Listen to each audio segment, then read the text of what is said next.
दोस्तों आज की इस वीडियो में हम जानेंगे एमएस वर्ड में पेज सेटअप कैसे करते हैं। पूरा वीडियो स्टेप बाय स्टेप बताऊंगा, एंड तक देखना, तभी आपके समझ में आएगा कि पेज सेटअप में कौन कौन सी सेटिंग कहाँ कहाँ वर्क करती है।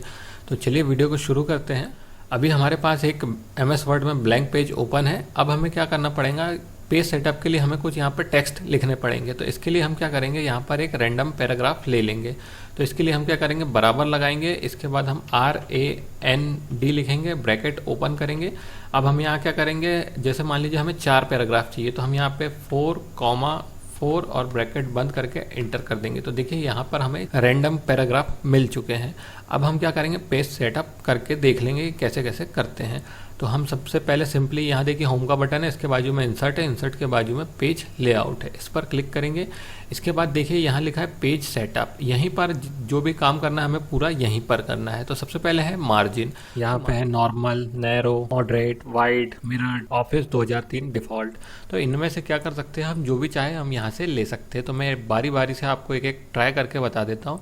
तो यहाँ सबसे ऊपर लिखा है लास्ट कस्टम सेटिंग, यानी जो आखिरी बार हमने वर्ड में मार्जिन इस्तेमाल की थी वो यहाँ से हमें अप्लाई कर सकते हैं। इसके बाद नॉर्मल, जो जिस पर हमें वर्क करना चाहिए। इसके बाद यहाँ पर है नैरो, तो नैरो में क्या होती है, ये मार्जिन थोड़ी कम हो जाती है। इसके बाद है यहाँ पे मॉडरेट, तो इसमें क्या होता है, टॉप और बॉटम की जो मार्जिन है वो ज़्यादा होती है और लेफ़्ट और राइट की कम होती है।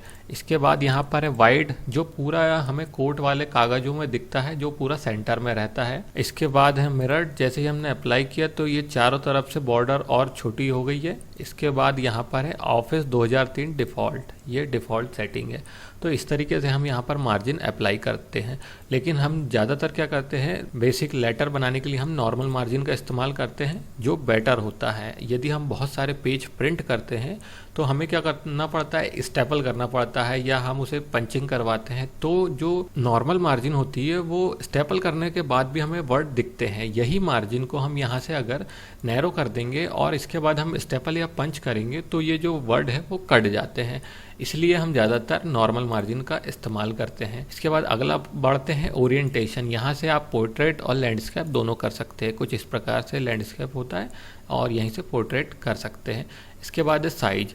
साइज का हमें विशेष ध्यान देना होता है, क्योंकि हम क्या करते हैं, लेटर में हमारा प्रिंटर सेट होता है और A4 में हम प्रिंट कर देते हैं।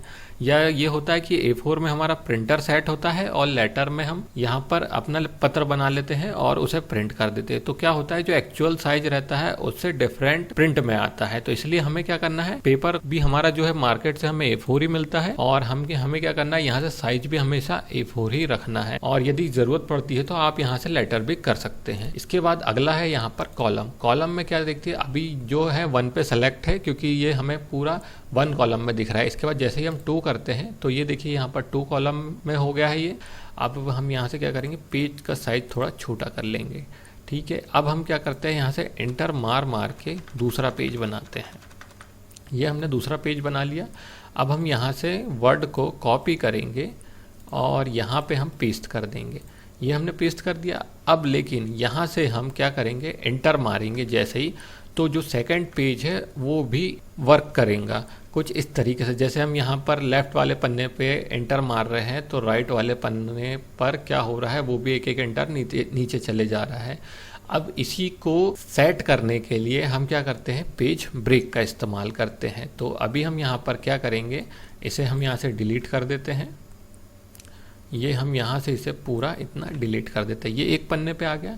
इसके बाद हम क्या करेंगे, पेज ब्रेक में जाएंगे और यहाँ से पेज ब्रेक करेंगे और इसे हम यहाँ से कॉपी करते हैं। फिर से ये कॉपी किया और यहाँ से हम पेस्ट करेंगे। और अब हम यहाँ पे अगर एंटर भी मारते हैं तो सेकंड वाले पेज पर कोई असर नहीं होगा।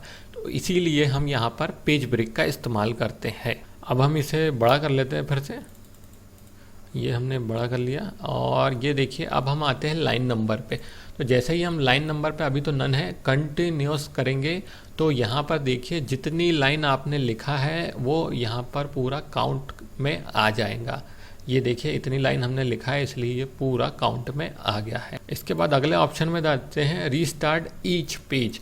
जैसे ही हम ईच पेज रीस्टार्ट करेंगे तो देखिए यहाँ पहले पेज में हमारा 1 से लेकर 30 लाइन है। उसके बाद दूसरे पेज में फिर से 1 से लेकर आगे बढ़ जाएगा, वो जितनी भी लाइन रहेंगी वो काउंट होगा। इसलिए यहाँ पर लिखा हुआ है रीस्टार्ट ईच पेज। अब हम इसे क्या करते हैं, यहाँ से इसे हम नॉर्मल कर देते हैं, तो लाइन में जाके हम यहाँ पे नन कर देंगे। इसके बाद अगला ऑप्शन है हाइपरनेशन। हाइपरनेशन का इस्तेमाल क्यों किया जाता है, तो अभी देखिए यहाँ पर हमने पैराग्राफ लिखे हुए हैं, कुछ 4 पैरा हमने लिखे हैं, और यहाँ पे क्या होता है, कुछ वर्ड को एडजस्ट करने के लिए हमें स्पेस देना पड़ता है जो लास्ट वाले वर्ड रहते हैं। जैसे मान लीजिए यहाँ पे कोऑर्डिनेट है, ये अगर सेट नहीं हो रहा है तो हम स्पेस दे दे के इसे नीचे ला लेते हैं। तो इसी को सॉल्व करने के लिए जो हाइपरनेशन है वो वहाँ पे डैश लगा देता है और आधे वर्ड को काट के नीचे लिख देता है। जैसे हम इस पैराग्राफ को सेलेक्ट करते हैं और यहाँ पर हम क्या करेंगे, हाइपरनेशन में ऑटोमेटिक सेलेक्ट करेंगे। तो ये देखिए यहाँ पर इसने जो चौथी लाइन में डॉक्यूमेंट के बाद में डैश लगा दिया है और आधे वर्ड को नीचे ले लिया है। तो इस तरीके से हम हाइपरनेशन का इस्तेमाल कर सकते हैं। और जैसे हम इसे यहाँ से हटा देते हैं, नन कर देते हैं, तो देखिए डॉक्यूमेंट पूरा नीचे आ गया है। तो इसीलिए हाइपरनेशन का इस्तेमाल किया जाता है। तो दोस्तों, इस वीडियो के माध्यम से मैंने आपको MS वर्ड में पेज सेटअप की पूरी बेसिक जानकारी बता दी है। उम्मीद है वीडियो आपको पसंद आई होंगी। चैनल को सब्सक्राइब करना, वीडियो को लाइक करना। थैंक यू दोस्तों।